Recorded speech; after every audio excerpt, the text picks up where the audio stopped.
uzoq yillardan beri farzandli bo'lolmayotgan, yangilik kutayotganlarga aytmoqchiman. U miyani bo'sh qo'yish kerak. Kechasi bilan uyqusizlikni to'xtatish kerak. Qachon farzand haqida o'ylashni to'xtatgan kuningiz yangilik bo'ladi. Nimaga? Aynan o'shanda taqdiriga chinakam iymon keltirganingiz bilinadi. Ya'ni bugun bizning jamiyatimizda juda bir dilni xira qiladigan narsalardan biri. Ya'ni to'ydan keyin 1 oy 15 kun, 2 oy o'tdimi, ayrim odamlar, ayrim farosat jihatdan pastroq odamlar, ya'ni oilada ham, yaqin do'stlar o'rtasida ham yangilik bo'ldimi, qachon bo'ladi, boshqa degan narsalar kuchayib ketadi. Ya'ni bu juda o'ta aqlsizlik va farosatsizlik darajasi. Biz er-xotin o'rtasidagi ishlarda faqat farzand nazari bilan bir-biriga qaragan bo'lib qoladi. 1 oy 2 oy o'tgandan keyin kuyov kelinga qarasa asab o'ynaydi, kelin kuyovga qarasa yangilik bo'lolmayotgandek, xuddi ularga bitta vazifa berildi-yu, u vazifani bajara olmayotgandek o'zlarini bir xatokor, bir nuqsonga to'la deb o'ylab qolishadi. Shu narsalarni to'xtatish kerak. Ya'ni hamma narsa biz bandamiz, hamma narsa biz qo'limizdan kela olmaydi. Aynan shu farzand, mol dunyo, shunga o'xshagan narsalar bilan yaratgan bizni sinab, bandaligimizni eslatib turadi. Ya'ni yaratganning o'zi biz xohlaganlarimizga qiz, xohlaganlarimizga o'g'il, xohlaganlarimizga egizak, xohlaganlarimizni befarzand qilib qo'yamiz. Biz yaratganning qulimiz, u bizga nimani iroda qilsa shunga rozimiz. Ya'ni erkak kishining quvvatli bo'lishi yoki jismonan sog'lom bo'lishi yo ayol kishining boshqa bo'lishi to'g'ri, sabablarda albatta qilinadi. Biz ba'zida kelinni, qiz bolani doktorga olib boraveramiz, farzandli bo'lmayapti deyaveramiz, lekin ko'p holatlarda qaynonalar o'g'lini tekshirtirmaydi. Ya'ni salomatlik haqida hamma ayb qizda deydi. Oldin kasal bo'lmaganmisiz, boshqa qilmang.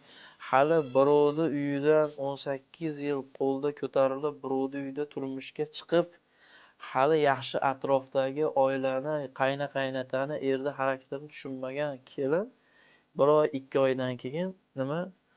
Yana ham kovlangan chuqurga tushib olib, yana o'sha qoboqdan to farzandli bo'lib chiqadi. Har ko'rgan odamlar shunaqangi bema'ni savollarni beraveradi. Bu va berilgan ana shunday savollar og'riq beraveradi. Murodxon aka, Marg'ilonlik doktorimiz oldilariga kirdim. Hor yangilik bo'ldimi deb qoldilar. 3 yil bo'lgan endi to'yimiz. Savol berdim menga uzrda endi. Bu gap ham sizga qattiq botdi, o'zim bildim. Endi u doktor odam, u doktorga aytishimiz kerak o'zi biz dardimiz. Shu doktor aytayaptiki, uzrda endi hozir shu gapni bildim, sizga ta'sir qildi deyapti endi kishi. Lekin doktorga aytishga qarang, hatto doktorning gapi bizga qattiq ta'sir qiladi. Do'stlarimiz, yaqinlarimiz, qo'ni-qo'shnilarning gapi ertaga ta'sir qiladi. Va bularda haqqi yo'q bunaqa gaplarni gapirishga. Shu vaziyatlarda, ya'ni yangilik bo'lmayotgan vaqtlarda, 1 yildir, 1,5 yildir, 2 yil o'tayotganda faqat kompasdan, faqat maqsad shunga qarab, to ayrim bolalar aytadi, shu farzandli bo'lganimdan keyin ish boshlardim, u qilardim, o'qida. Shu vaqtda yaratgan ba'zida insonga keng vaqt berib qo'yadi. Keng imkoniyatlar beradi. Vaqtingiz bepoyon bo'ladi. Shuna vaqtlar bo'lib qoladi, 5 daqiqa o'ziga vaqt ajrata olmagan davrlar keladi. Shu davrlarda er-xotin bir-biri bilan ahil bo'lishligi kerak bo'ladi. Ya'ni erkak kishi ko'chaga chiqib ketadi, do'stlarni ko'radi, ulfatlarni ko'radi, har xil joylarda yuradi. Ayol kishi uyda bo'ladi. Ayol kishi har soat, har daqiqa tushkunlikka tushib boradi. Er kishi ana shu vaqtlarda ayoliga dalda bo'lishligi, quvvat bo'lishligi va ayolini ilm, ma'rifatiga imkoniyat yaratib berish kerak.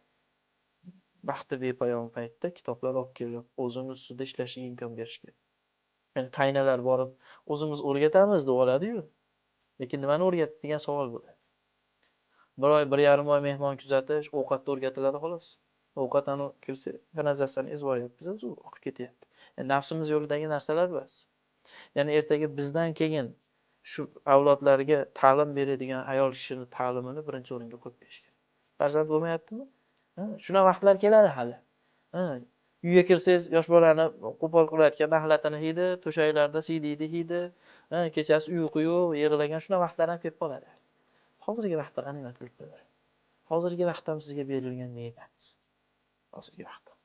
Ya'ni ayol eriga qaraganda bola tug'ib beradigan, ayol bir-biriga qarab, shu bola nazari bilan qarab qolmaslik kerak. Ya'ni ota-onamiz biz bilan umrimiz oxirigacha bormaydilar. 20-30 yildan keyin vafot etib ketishadi. Biz hayotimiz so'ngigacha ana shu umr yo'ldoshimiz bilan birga yashaymiz.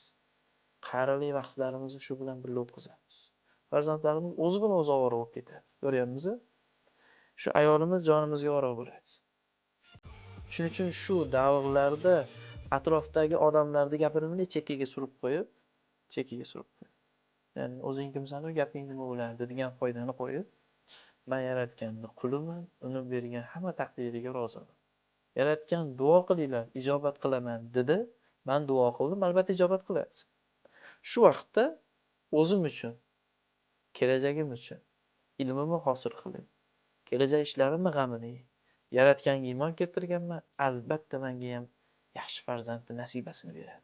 Shuning uchun men aytmoqchimanki, o'y hayotni to'xtatish kerak. Kechasi bilan uyqusizlikni to'xtatish kerak. Katta doktorlar agar bu gaplar noo'rin deydigan bo'lsa aytsin.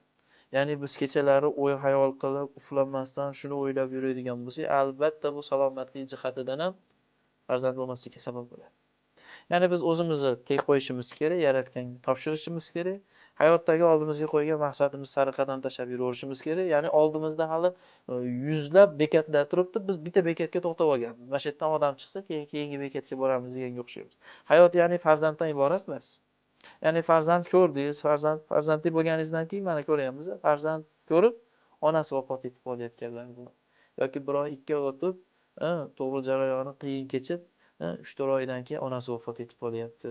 Yoki bola kasallanib bo'lib turib, 3 oy, 4 oydan keyin yurak paroy bo'lib, shunaqa kasalliklar bo'lyapti. Yoki katta bo'lgandan keyin 4-5 yoshga kirib turib, bir musibat bilan farzand o'tib qolyapti. Shuning uchun hayotga avvalo nima uchun kelganimizni bilib, odamlarning gapini chekkaga surib, er-xotin bir-biri bilan ahil bo'lib, bir-birini tushunib, er-xotin bir-birini tushunish kerak.